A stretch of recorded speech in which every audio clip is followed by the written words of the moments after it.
And hello, everybody. Welcome to the after show on a Friday night. Oh, it's been a long week. I don't know what it was like for you, but it was a long week for me. And I'm so glad to be with you here tonight with the amazing Allison Gill, who's here from the Daily Beans podcast. And you know her as well from Muller, She Wrote. How you doing, Allison? I'm doing well. Dude, Zev, your intro is so legit. I know.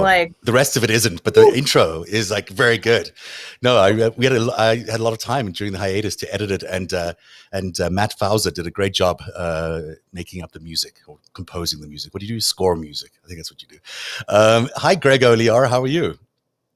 You know, I'm not going to lie, Zev, I'm a little bit down. We had kind of a situation this week in my family, kind of a medical thing. My cousin's brother, his friend, came down with a case of swollen testicles after he got the vaccine, and we're just all broken up here. I don't know what else to say. I've heard about that. Yeah, it's pretty awful, you know. And they had to borrow my wheelbarrow, and I need it back. The wheelbarrow, yeah. Oh, I see why. It's not to paint the picture too much here, but it's really a tragedy, and you know, that's it. That's what you're in luck, actually, Greg, because just out today, a brand new study from the New England Journal of My Cousin's Friends in Trinidad just came out. Thank you, Ann Nelson, for sharing this with us. There's a new study that basically says your friend's okay, or your cousin's okay, or however it might work. That's nice. Ann Nelson did that. Isn't that funny? I love the subtitles. I hear his girlfriend got pregnant from a hot tub. I think that's subtitle. And have you checked out Nicki Minaj's friendscousinsballs.com? Only because you posted it, so I did. Because I was just like, I have to go check it out, and it reveals. And I'm not gonna spoil anything here, but I would rather see Nicki Minaj's cousin's balls than what that website led me to. It swollen or unswollen? It made me. I was eating my lunch, and it actually made me vomit in my mouth a little bit. I'm not gonna lie.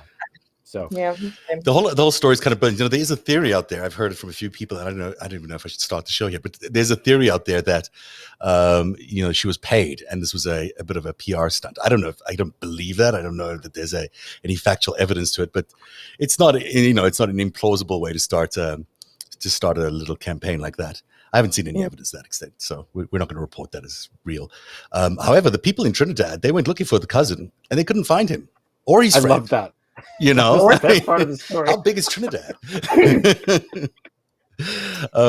But onto the bigger news of the week. So we got lots to talk about, and we should start off with an update on Kavanaugh and Chris Ray, because Greg, this has been a particularly big story for you, and you've been talking about it and writing about it and successfully getting attention on this topic. And then more information came out about Chris Ray this week. So why don't you pick it up, and then we'll go from there. Well, I mean, the main thing is everybody knows now the FBI investigation at the time. Sorry. Whoops. I was just trying to check the chat, but apparently my volume's up. So sorry. Oh, I've made that mistake. Yeah. The deal is that back in 2018, the FBI was sort of pressured, or Trump was browbeaten into doing this investigation, which, whatever it was, it lasted a day or something after everybody begged Jeff Flake in the elevator to do it, which there are moments throughout the last 5 years that feel like absurdist theater, and that we're watching some sort of idiocracy on another, beam of existence. And that was one of the moments. Like, it became like, that's what it took for the FBI to investigate this guy that's one of 9 people that's going to sit on the Supreme Court for the rest of his miserable life and has all these credible allegations, right? But the FBI said they were going to do their thing. They got 4,500 tips, people calling in. We don't know what the tips were. Ray collected them, did nothing with them, gave them to, I guess, Don McGahn or somebody at the White House, and then that was it. And has been, as I understand it, completely stonewalling any attempt to get any more information that anybody in Congress has tried to get out of him for. That was what, 2.5 years ago? Mm-hmm. Am I doing the math right? About 2 years ago, yeah, a bit longer. No, more, yeah. So now this is coming out about his cover up of maybe you don't want to call it that, you can call it something else. Certainly, it's a choice not to pursue this. Yeah. So look, it's 4,500 firstly, the FBI doesn't do this. The FBI doesn't normally do tip lines. But if you're going to ask the public to report things to the FBI, the public has the perception that they are reporting crimes to the FBI, that someone might be able to take care of those crimes once they've reported them. So, this first time ever they decided to do a tip line. I don't know why, but there it was. They decided to do it. 4,500 people submit information. It's a lot of evidence, presumably, for some things. Some of it might not be criminal, some of it might be. But we don't know, because Chris Wray, whose job it is to investigate things, whose job it is to find out if any crimes were committed in these instances, gives it over to the White House, which may be complicit in some of these crimes, or certainly is complicit in a cover-up regarding some of these crimes, and these crimes disappear. So, the unusual fact that they ran a tip line in the first place makes it very weird to then cover it up. I mean, and you say, should we call it a cover up? And I think we should call it a cover up, because here's the chief, here's the chief crime fighting guy in the United States, the number one guy, and he's involved in something that looks to everybody and is in reality the disappearance of people reporting crimes and those reports. Well, yeah, and if I can jump in here, this is where transparency would help, because there is a 2010 MOU, a memo, and we can ask how many memos does it take to kill democracy? Right. But there's a 2010 MOU that I spoke to some people who've worked at the FBI. That everybody MOU stands for about. Memo of Understanding, by the way, if people don't know.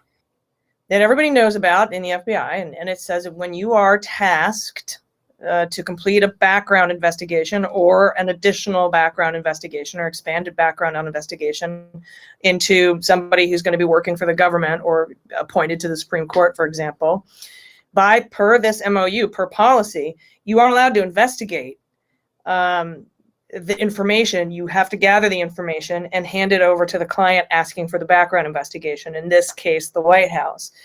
And so it's been posited to me from folks who used to be in the FBI that it seemed like when the White House was like, all right, do this and then give us the stuff, that the FBI opened this tip line almost as a fuck you to the White House, to say, all right, you want it, you got it. And we opened it up to the public. Here's 4,500 tips. There you go.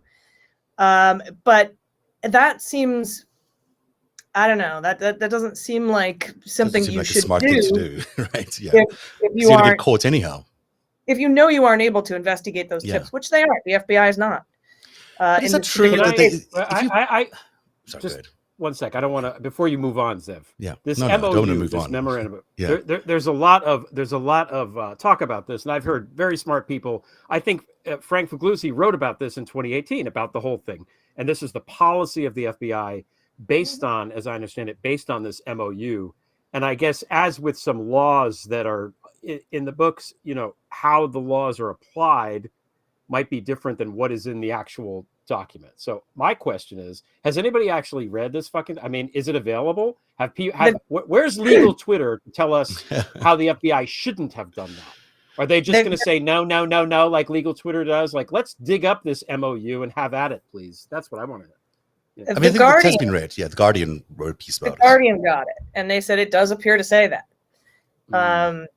And so, but they haven't shared it. I think it was part of a FOIA from somebody else. But yeah, I'd like to see the thing. I'd like to see the thing. But even if he there was a memo of understanding and he shouldn't have done that. So here's the FBI director who, we turn to in times of crisis to do all sorts of things that, might not be by the book. Like General Milley. I mean, there's a profile in courage that we can all agree, or at least I think, was a worthwhile profile in courage. He did the right thing, maybe. You don't think so, Allison? We can talk about that in a second. I think he did the wrong thing for the right reasons. Okay. Well, at least he had the right reasons. So why, we're not going after Milley. I hope no one's going after Milley in any seriousness, because Milley probably saved the Republic. I sort of have the same expectation of Chris Wray, that if he's in the middle of the situation and he happens to encounter 4,500 crimes that are, possibly could impact the future of the Constitution and the future of the court and the future of the Republic, that maybe he intervenes and says, you know what, I'm not going to follow this particular memo of understanding from 2010, and I'm going to try save the Republic from a crazy, drunk Supreme Court judge who could sell us out in the next few years. Or you follow the MOU and then open another investigation on predicated criminal activity from any of the tips. There was nothing stopping him from doing that. And there was also nothing stopping him from telling the United States, here's what I'm doing. Right. Like, I'm handing this over to the White House because of this MOU. Everybody see it? Like, why is it all shrouded in secrecy? It's like, it just reminds me of LB asking, at what point does the secrecy become damaging to democracy? Right. And then 2 years of hiding it, 2 years of not responding to Sheldon Whitehouse asking about these things makes it even worse, because now no one knows why he's covering it up. Because if he was, there's obviously not good motives there if he's spending 2 years dodging every question. Well, he's got 2 weeks left. He's on 2 weeks' notice. Senator Whitehouse put him on 2 weeks' notice. What does that mean? Happened this week. He said apparently he's got to deliver the goods that he's asked for in the next 2 weeks, or else something else will happen. Things will escalate in some. Right. There might be a subpoena. There might be a subpoena for the tips or something like that. It just seems to me he shouldn't be there. I mean, it's even just for optics, for optic reasons. Oh, sure. He should be just, step aside. Let somebody else handle the FBI while, this big scandal is brewing around you. Well, there's also behind the scenes that a lot of stuff behind the scenes we don't know about too. With there were letters written by multiple members of the FBI. We don't know which ones, and other people who were asking Joe Biden to not fire Ray, to keep him in place for continuity and all sorts of other reasons. But we don't know who those people are or the reasons. Outside of just continuity and et cetera. So it's the lack of transparency that galls me. Mm-hmm. And the whole environment we're in, where, you've got Merrick Garland doing what some would say is not a very transparent job. Let's call it, it's not very transparent, but I would say also not very effective job in prosecuting the former administration. We've not seen any prosecution of the former administration for anything. And, and then along comes Durham in the middle of all of this, and he is able to get an indictment of a low-lying Democrat. I mean, it seems to me that without the context of Merrick Garland, I would say, okay, maybe Chris Wray's just maybe screwed up in the middle of an administration. But it just feels to me like there's an overall feeling out of the DOJ that it's not really interested in pursuing justice for the former administration. Can we talk about Ray just stay on him before we go? We can stay. I wasn't really moving on. I was just into Garland. I mean, let's just talk about who he is. First of all, this isn't the first time he's covered something up in his career. Oh, yes. Right? He's Chris Christie's attorney when he was a private attorney during that whole Bridgegate scandal, and then the cell phone goes missing, and I guess he has it somehow, or so there's that thing that happened. Right. I don't know the full details, but he's involved with this fishy Bridgegate thing. That was a terrible scandal. You remember that they shut down that freeway, but also someone died in the context of them shutting it down. So it was not just not just inconvenience. Just for people that don't know, it was the George Washington Bridge that was shut down on the New Jersey side in Fort Lee because Chris Christie was pissed off. I don't think he's. Chris Christie didn't like you saying that. He must have pulled the string on you, Greg. You're frozen in a very funny situation. We can't hear what you're saying. I'm hoping you'll fix yourself, but if you don't, you're going to have to relog in, which hopefully you'll do. Or maybe it's that antivirus software that was trying to get you to restart the show, before the show. Join us in a second. You'll come back to us, Greg, and then in the meantime, Allison and I will talk about all sorts of things. Could you remember the Bridgegate scandal? Maybe I can talk about a little bit, but probably not as well as Greg. So, what I do want to talk to you about, Allison, is you have had quite an interesting week renovating, or some time renovating. So I have these amazing. I've been stalking your Twitter feed here, and look at this. This is impressive. Just because we'll segue while Greg returns. Boy, look at that. Doesn't that look nice? You've done a good job. The kitchen looks really nice. Can I show the bathroom as well? Sure, yeah. Look at that. That's an impressive job. Did you do this yourself, Allison? No, I had somebody do it for me. Oh, okay. It's very nice. This is I like what you've done with the bathroom a lot. I think that's a real good change. So Thank you. How long did that take? A little over 2 weeks. Wow. It's a long time, but living without a bathroom for 2 weeks can be annoying. I guess he's not back yet. Come back. But we could talk a little bit about. We could talk about that scandal. I don't remember the full details. I remember that he was pissed off with the local mayors, right? Chris Christie was upset with the local mayors, and he decided to create a traffic jam somehow. I can't remember what it was. Shut the bridge down, yeah. So shut the bridge down. It caused a big traffic jam. Someone died because they were having a heart attack in the middle of the whole thing. It was very unpleasant. Turns out it was just a revenge stunt. There was nothing else but a revenge for some local mayors not supporting him or something like that. And Ray was in the middle of all of that. And so the other big thing around Ray, and I don't know if you know much about this, is his history working as a Gazprom lawyer, apparently for the Russian company Gazprom. So, he's not of all the people you could put in there, plus Bush. I mean, Bush appointed him in the first place. So he's got some interesting history. And so for Biden to keep him was kind of interesting. Do you think that was a good move?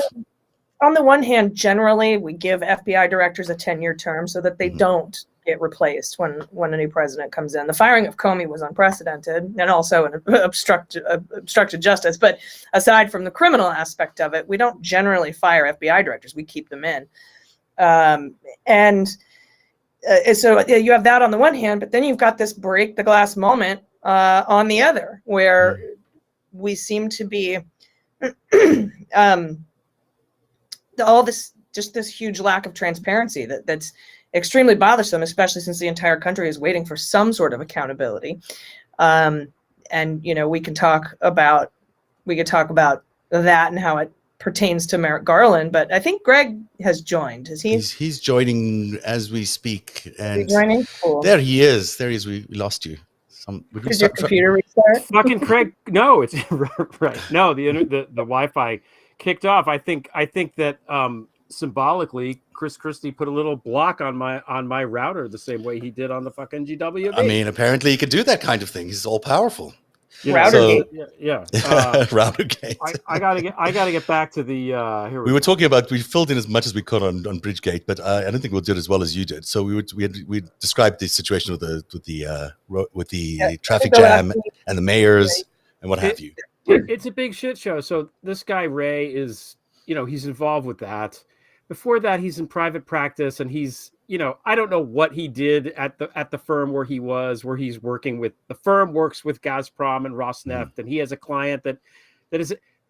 It's weird to me that of all the people in the United States that are qualified for this job, we have to get the guy that was a lawyer for some Russian, thing.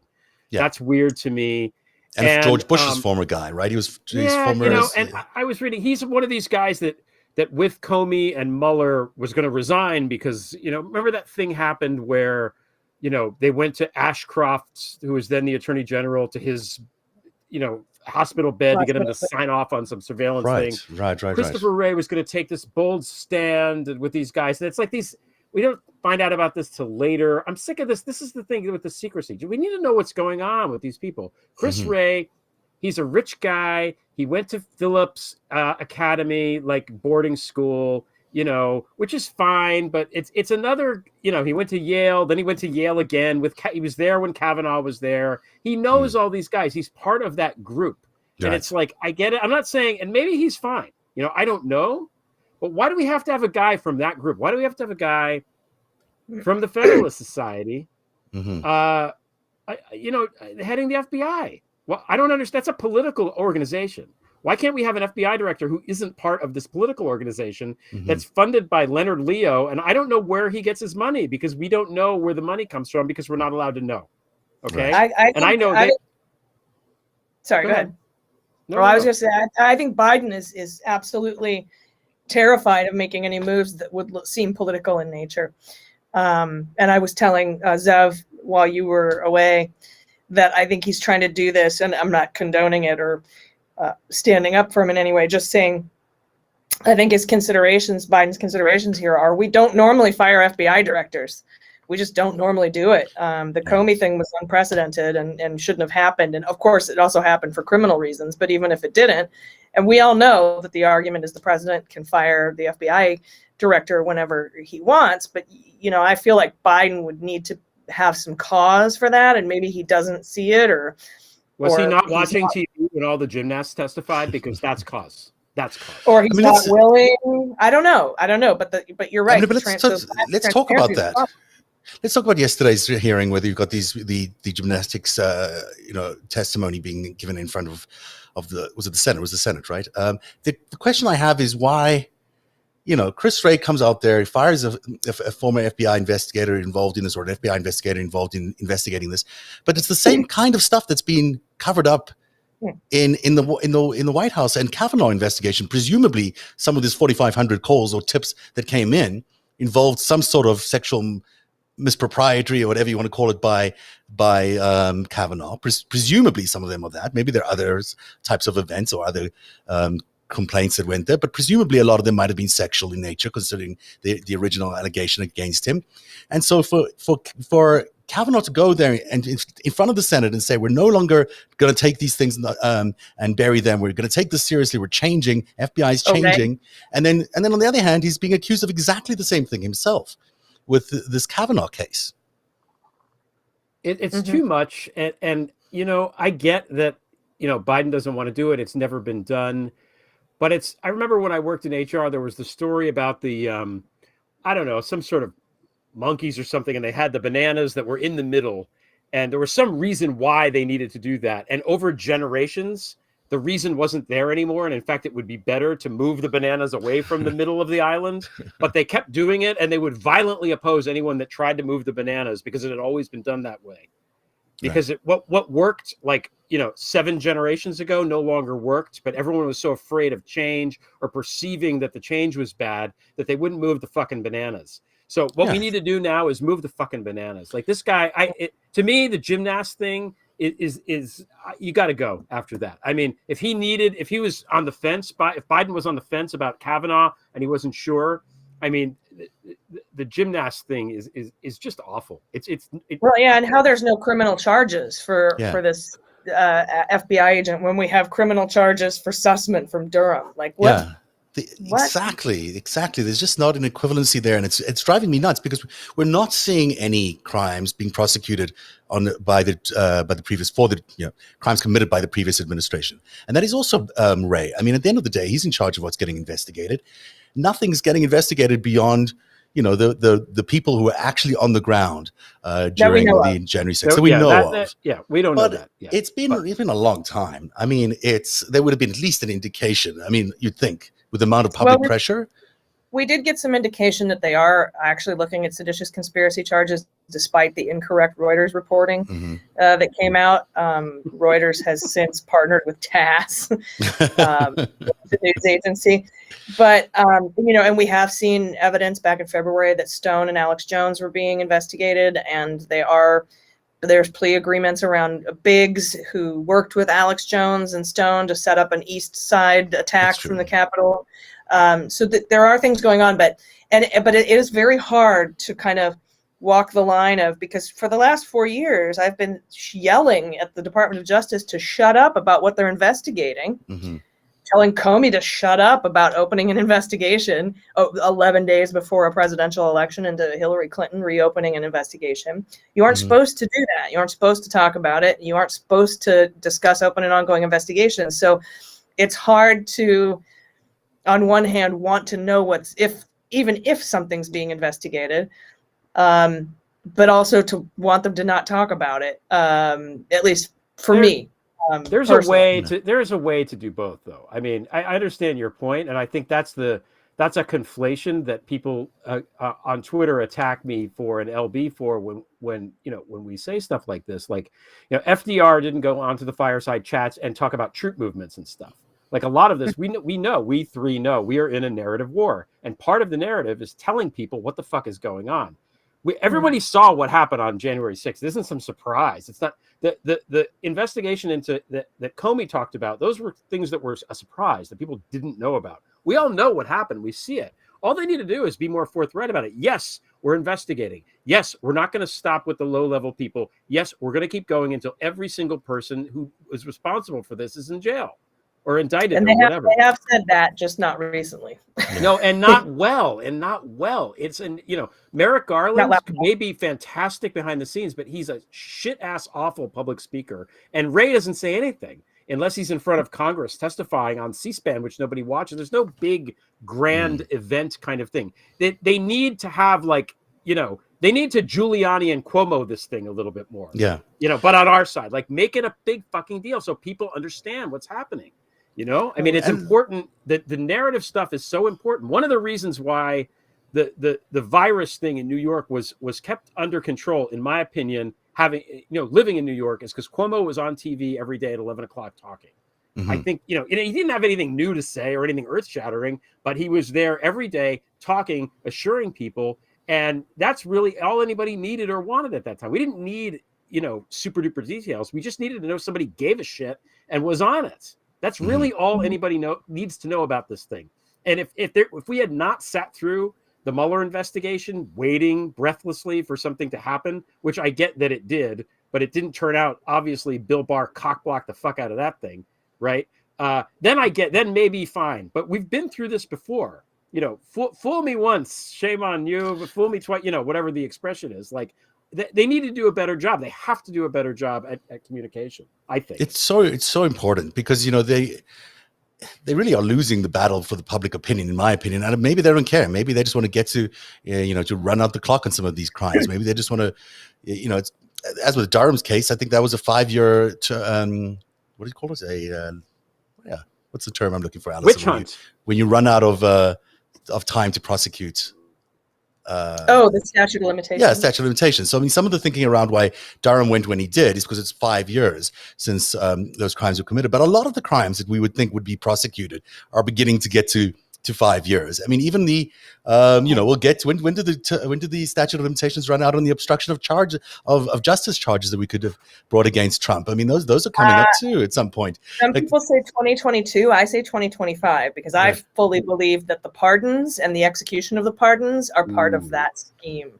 And the pardons went down in Christmas time of 2020. So I think Christmas 2025 is when the statute tolls for that. But because if you keep criming, right, the clock doesn't start ticking.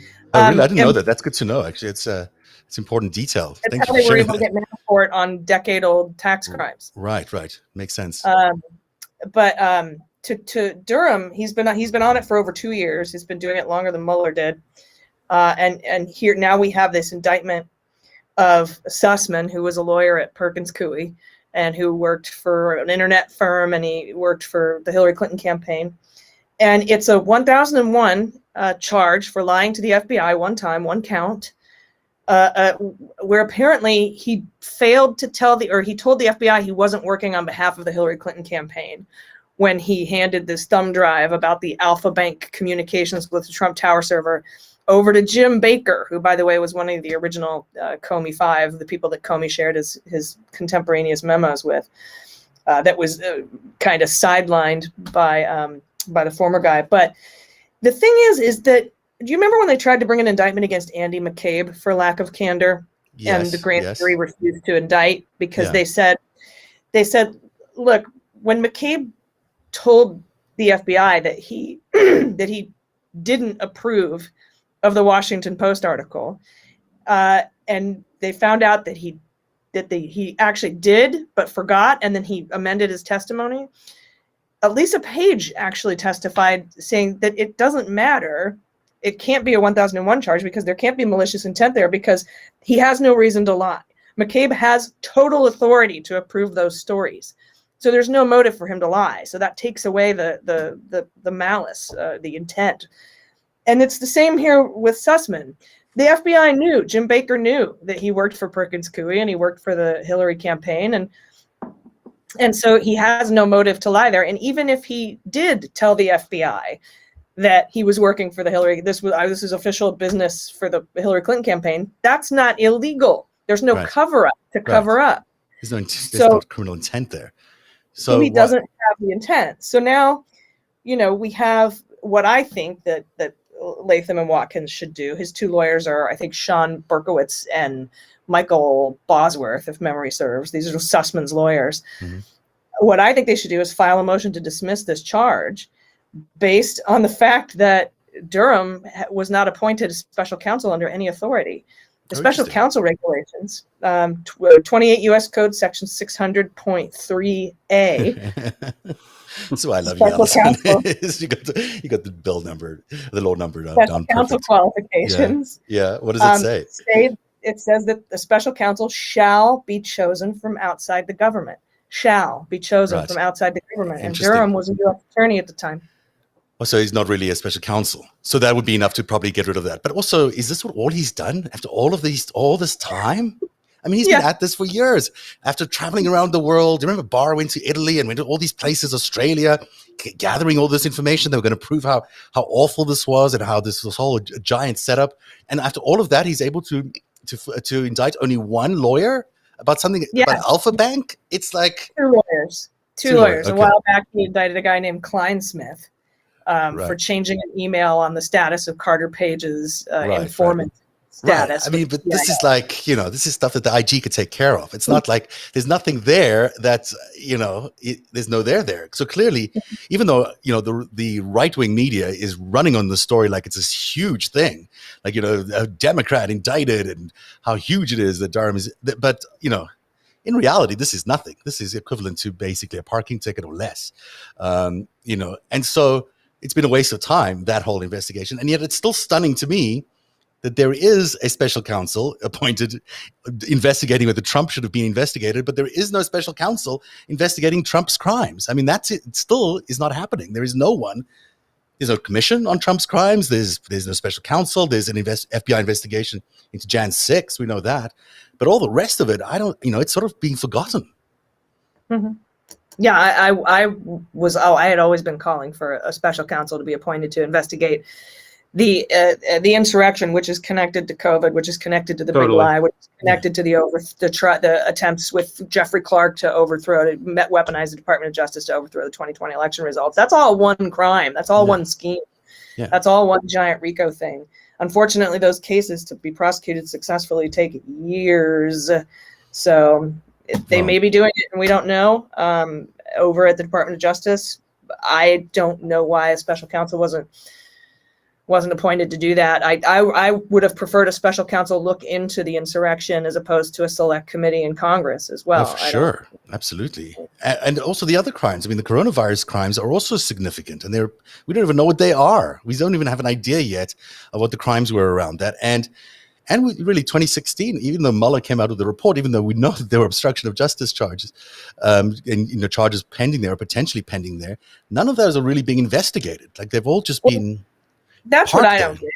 That's what I don't get. And you don't need to investigate. Mueller's done all the investigations. Yeah, right, he handed it to you on a silver platter. He's like, we've got 10 instances. Here's 4 that meet all 3 things. And I do not understand why Merrick Garland isn't running with that unless he is also investigating the pardons and the bigger scheme of wrapping that up in the trying to steal the 2020 election, because they are related. But they are. I don't see that. But I don't see them doing any of this. I just don't get that vibe out of this kind of Merrick Garland. I get the vibe of I'll do everything else but investigate Russia or Trump Russia. He seems like a nice guy. He's obviously very smart. He means well. He came down from the ivory tower or whatever with his robe, and his idealism, and it's just I feel like he's the kind of, remember when George H.W. went to the grocery store during the campaign in '88 or whatever it was, and he didn't know how the scanner worked on the like, that's Merrick Garland. Like he's so out of fucking touch with how shit is now. Well, he should be in touch with how to be a judge. And when he rebuked Judge Amy Berman Jackson's decision about the 2019 March Bill Barr memo, where he only allowed he happily released the first half of it, which was a bombshell that the media just sort of ignored, but wanted to appeal the second half. And the argument was crap. It was a terrible argument that if he were a judge presiding over, he would laugh out of court. And so I don't understand how that went down, again, unless he is somehow, that is still an open and ongoing matter. But he didn't put that in the reasons why he was withholding the FOIA request, because that's called, I think, as a 7B reason for redacting something that's come out of a FOIA request. And he didn't do that. He argued that it was deliberative process privilege.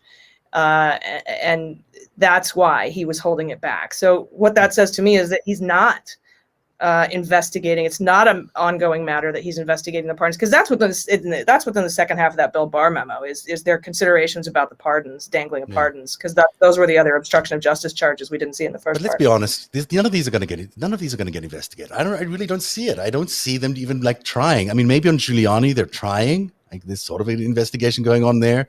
It's not possible for fruit to hang lower than that. I mean, you think you're exactly right. He hasn't been indicted yet. This fucking guy, Jesus Christ! They hang lower than Nicki Minaj's cousins' friends' balls.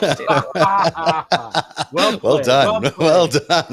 I'm going to take a break, and we'll be back. But I want to keep talking about some of this and some of the other big stories that happened this week as soon as we return. But first, I got to tell everyone about. I'll let you guys avoid the embarrassing Moink conversation. Oh, where did it go? Now I've lost my copy here. This is the joy of live television. So why are 97% of the chickens served in the US dipped in chlorine? The simple answer is because big food doesn't have the same quality standards as the family farm. That's why you need moinkbox.com. With Moink, you get the highest quality meat you've ever tasted while supporting real family farms. Moink delivers grass-fed and grass-finished beef and lamb, pastured pork and chicken, and wild-caught Alaskan salmon directly to your door, helping family farmers become financially independent outside of big agriculture. Their animals are raised outdoors, their fish swim wild in the ocean, and Moink meat is free of antibiotics, hormones, sugar, and all the other junk you find prepackaged in the meat aisle. I love Moink, and I know you will too. Moink meat is so delicious. If you want to get the absolute best quality while supporting the little guy, I recommend you get Moink right now. Join the Moink movement today. Go to moinkbox.com/narrative.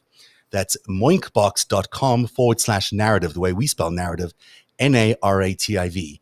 And listeners to this show and viewers get free bacon for a whole year. That's 1 year of the best bacon you'll ever taste, but for a limited time only. Spelled Moink, MOINK, box.com/narrative. That's moinkbox.com/narrative. Okay, now back to you guys. You always avoid the Moink thing, Greg. You do a really good job of that, or escape the Moink thing. Moink. It's moo and oink together. Moink. Moink. It's very smart, isn't it? You did I'm it. just going to do that throughout the second half of the show. Will you? That would be great. I'd appreciate it. I know. Every like manamana, Moink. Yeah. Oh, no! Don't put that in my head. No. You know what was amazing though, Greg? I couldn't. Your show today, as always, brilliant. The Prevail podcast that comes out every Friday. Thank you. Really, really impressive stuff. Really good. And remind me again who was on Zarina Zabriskie. Yeah, she was terrific. Oh, and Zabriskie, like Zabriskie. Yeah. Mm-hmm. But also the ad today, or the musical interlude you provided, everyone was fantastic. Do you mind if I play a little bit of it? Oh God, it's such. I want to apologize. I usually do a better take, but my house is very loud, and if you listen closely, you can hear my kid having a conversation on the phone in the room. Okay, well, I didn't. And my voice cracks. I sing better than this. In real all right, but you sing very nicely. Here, let's take a listen. No. Thank you. Leo, the creep, the feds suck creep. Ray, he covers up the crimes. Me, I tell you about Kavanaugh. Follow the money. The SCOTUS is corrupt. Law, there is no rule of law. T, we teach her on the brink. And democracy might die. Leo, the creep, the feds suck creep. Ray, he covers up the crimes. Me, I tell you about Kavanaugh. It's really good. It's really good. The money. Does this loop? Can I just leave it looping? No, please don't. I feel like I'm on Randy Rainbow's corner a little bit, and I'm not worthy. So you were so good. That was really good. Actually, that was really funny, and I laughed out loud when I first heard it. And people should check out the podcast wherever they get their podcasts, on Apple Podcasts or on Spotify, wherever you get yours. The podcast is called Prevail, Prevail, and it's also on your website, which is at gregoliar.com, right? You got it. Thanks. No problem. So what should we talk about next? I've got so much to talk about. Vaccinations. We can talk about vaccinations, or what else? Before we move on, Yeah. I don't want to keep bringing it back to Ray, but I got distracted when my thing went out. It's a shame about Ray. We've got down on Vaccination Street. If you want, we can do. I definitely want to talk about vaccinations. No, I want to talk about vaccinations too. But somebody finish up Ray in the meantime. Somebody said this in the chat. Look, all the Trump appointees should be let go. It's really that simple. Anybody that high up that was appointed by Trump has to be let go. And we have this. The bar is so fucking low. Okay, but Chris Ray is not like Louis DeJoy. Okay, he's not overtly corrupt, and that's the bar. The bar is so low. The fact that he said, "Oh no, I don't think it's a witch hunt. I think that there's something to the Russia thing." Like that's the low bar that we're like, "Oh, he must be okay." Now, maybe he's not. Maybe he's just like as good as a guy as Trump could possibly put in there who wouldn't indict him. Trump would not put somebody as the director of the FBI unless he thought that director would not go after him. That's what I think. I have no basis of knowing that other than knowing that Trump is a career criminal and has worked with the FBI before. Well, you have a huge basis for thinking that. I mean, that's what he did with Comey, with his words and actions. Yeah, exactly. That's what he seeks from his FBI for that directors. Reason alone, it's like, look, I don't care what you did. Maybe you did a good job. Maybe he played Trump to try to get in the door. Whatever. Great, good for you. Here's your gold watch. Get the fuck out. And also, can we hire a woman, please? This is the other thing. Somebody tweeted this, and I can't remember who it was, that if Obama had picked Lisa Monaco to run the FBI instead of Comey back in the day, there would be a whole alternate reality to the universe where, because she was there and not Comey, Trump would not have won the election, and 650,000 Americans would still be alive. So, there's such a normalization of the Trump-Russia thing. I mean, I don't know. But America sort of has accepted, has folded in, has now made it part of our discourse, has made it part of our political landscape that Russia somehow has a role in our politics, and it's now baked in to everything. Because since they did that with Trump, everything has been different. Everything about our political landscape changed the minute Russia helped Trump get elected. We now have a Republican Party that is basically unrecognizable.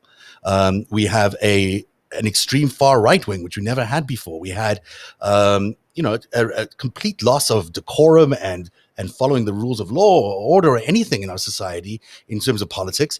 And so I think people are letting Trump and Russia get off too easily. I think that ultimately is society saying, we want to move on, or even if it's Merrick Garland or whomever trying to say that we want to move on, we can't move on because it's still here. It's still present in our current political discourse, and it's not helping us to try and turn a blind eye. This is not one of those things we can sweep under the carpet any more than we could have swept the Saudis under the carpet for 9/11, and we found out the hard way that was a mistake too. So we shouldn't be doing it, and yet somehow we seem to be continually just keep wanting to move on and move beyond these things, and it's impossible. It's just impossible to do. It's been that way since like 1776, though, Zev.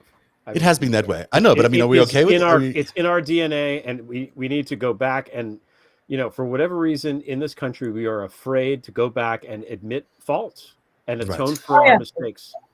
Been reading The Reckoning, and Mary Trump starts with talking about the failures of Reconstruction and how we backslid into white supremacy after that. And, Nixon and Ford and the pardoning of Lee and Jefferson Davis and and then giving him an award like the JFK something Lifetime Achievement Award.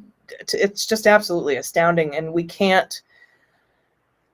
If we do it again, Obama did it when he refused to go after Bush. And he also did it twice, by the way. He also didn't go after Trump because he could have named a special prosecutor the day after the election, and he did not. Yeah, it's true. It's true. I mean, it's our tendency to forgive, but we've let them into our system now, and they're here. They're powerful. They're doing things all the time, and that's one of the reasons Heidi Koot is joining us today. Because hi, Heidi. Nice to see you again. I haven't seen you in 2 days. Let me get in the box. Yeah, we're in slim little boxes today. Heidi, you've been doing some big. You're still not there. A little bit. You got to turn your camera a little bit to your right. Let me just figure it out. My other right. I think that's sort of me. There we go. There we go. There I am. Heidi, you and I have been doing a lot of work in the last few weeks about the Russian involvement in January the 6th, which surprised me. Not that much surprised me, but at least it surprised me to actually finally find the names of the operatives that were on the ground on January the 6th. People like Charles Bousman, who we reported on in our premiere episode. And there's more news now on Charles Bousman coming out every day. In fact, this is turning out to be quite an interesting story because Charles Bousman obviously did not operate on his own as a Russian agent when he was helping right-wing groups get together for January the 6th. He had associates. He had many of them, apparently. We'll be uncovering them as we move along the story.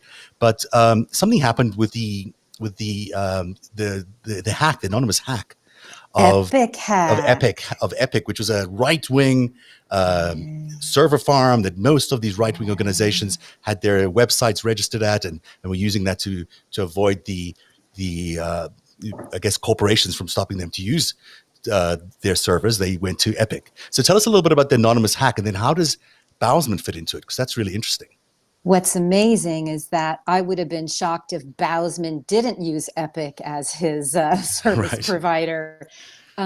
It's really incredible. Everything you guys were just talking about, essentially, the feral children of Anonymous have grown up to become middle-aged men, and many of them are trying to do good. So the things that we are frustrated about, the inaction we're seeing in the way that the right-wing shenanigans have been able to kind of explode up from the underground, is because they were able to anonymize all this stuff. So Anonymous said they were going to go in and mess with Texas. They did.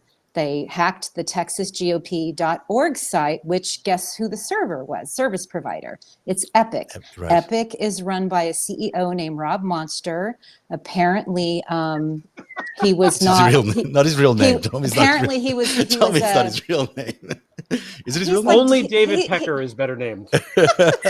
Oh man. Just before I continue, I want to say I've been investigating so long that I knew when Greg opened about the tragedy of his family, it was going to get to balls.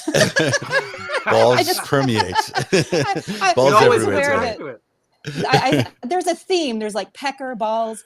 So Monster, he's Dutch American, I believe. We could do this all day. So yeah, you can't make up. He himself called himself the Lex Luthor of the internet. So maybe jokingly, but the bottom line is you can't really make these characters up. It's like Roger Stone. Could you really make that guy up? No. Can't make them up, no. So what what Anonymous did, like I said, they're growing up. I just want to make sure I'm not a mathematician, so I want to get the numbers right. They dumped 180 gigabytes of data. That basically went back a decade. And according to my friends who are mathematicians, that's about 189 million pages. So if Bousman, our guy who was putting out pro-Kremlin propaganda just in time for the midterms in Pennsylvania, wasn't using Epic as a provider, that would have been weird. Just to give you guys an idea, at one time or another, Epic was providing services for Gab, Parler, InfoWars, Daily Stormer for a little while. It's Facebook's top 10 sites right there. some of the are they out of Florida? I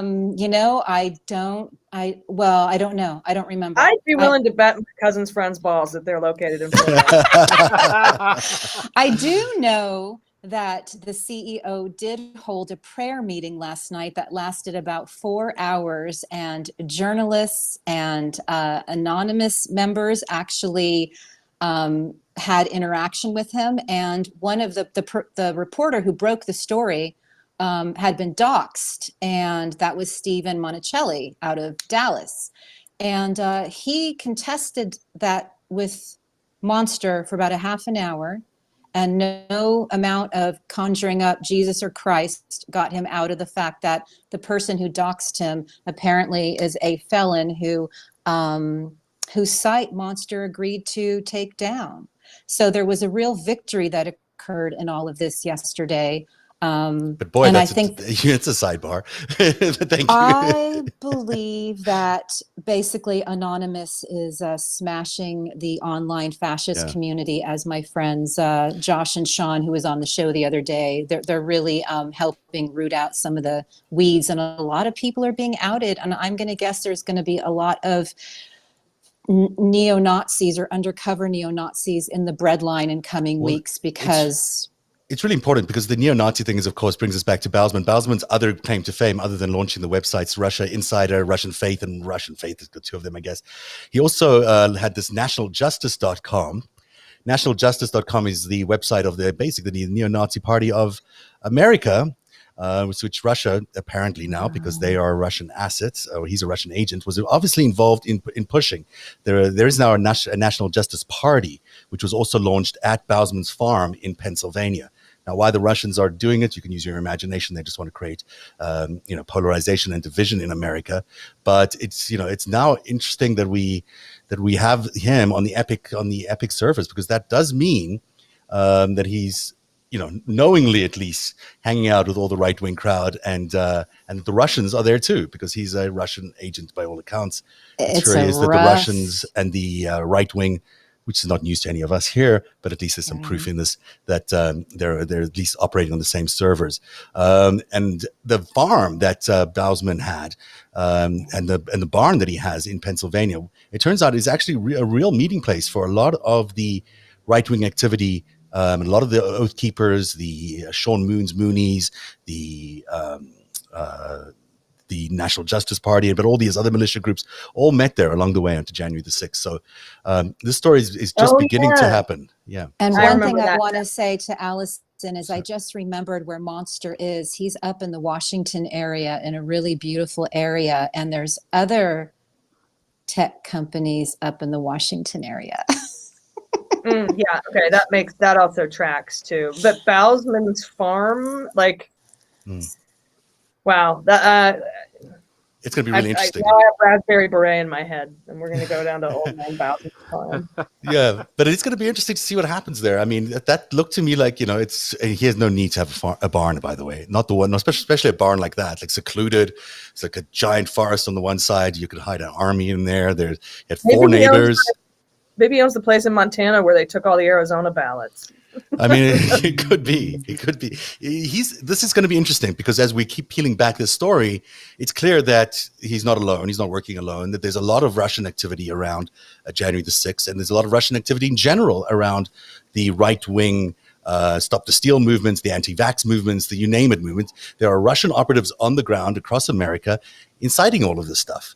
And we had, a guy on the show earlier this week as well, Heidi, with a guy named Todd Callender, who's this Bahamian lawyer who starts all these anti-vax rumors at legitimate sounding organizations or conferences, but they're not. And he pushes these incredibly damaging anti-vax rumors, like the ivermectin ones and all those others. Right. And he's also affiliated to, guess what, a Russian company, a major Russian corporation that's registered in Russia. So, I mean, it's not surprising, of course, not to us, but because all roads lead to Russia, except America doesn't seem to care, or the Justice Department doesn't want to prosecute or something. I don't know. This is probably where we get into counterintelligence investigation area, and those are the investigations we won't ever hear about. Right. Ever. Right. Yeah. Right. True. Either that, or it's another memorandum of understanding where we just we're not allowed to investigate Russia because there's somebody wrote a memo in 1958. That's probably quite likely. That's probably quite likely that there's some sort of secret understanding there. I wanted to talk a little bit about vaccinations, but you also wanted to talk about, Allison, about one other topic, and I can't remember what it was before we. Wasn't there something else? I talked balls. You want to balls. Greg wanted to talk balls. How do you want to talk balls?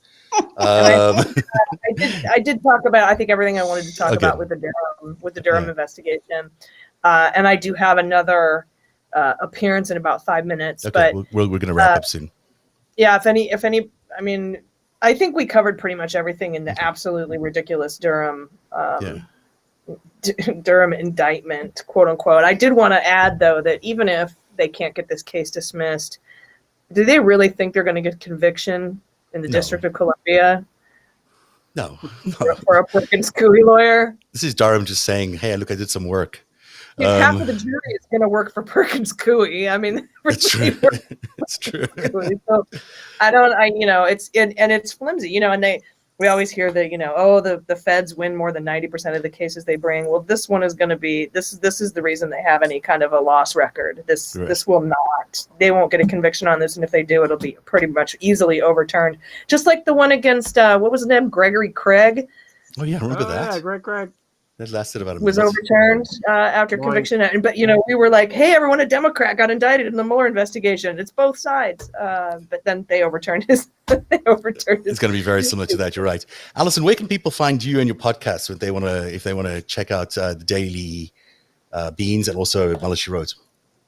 Well, they can find all of us on mswmedia.com. And then you can follow me on Twitter at Allison Gill or at Mueller, She Wrote or at Daily Beans Pod.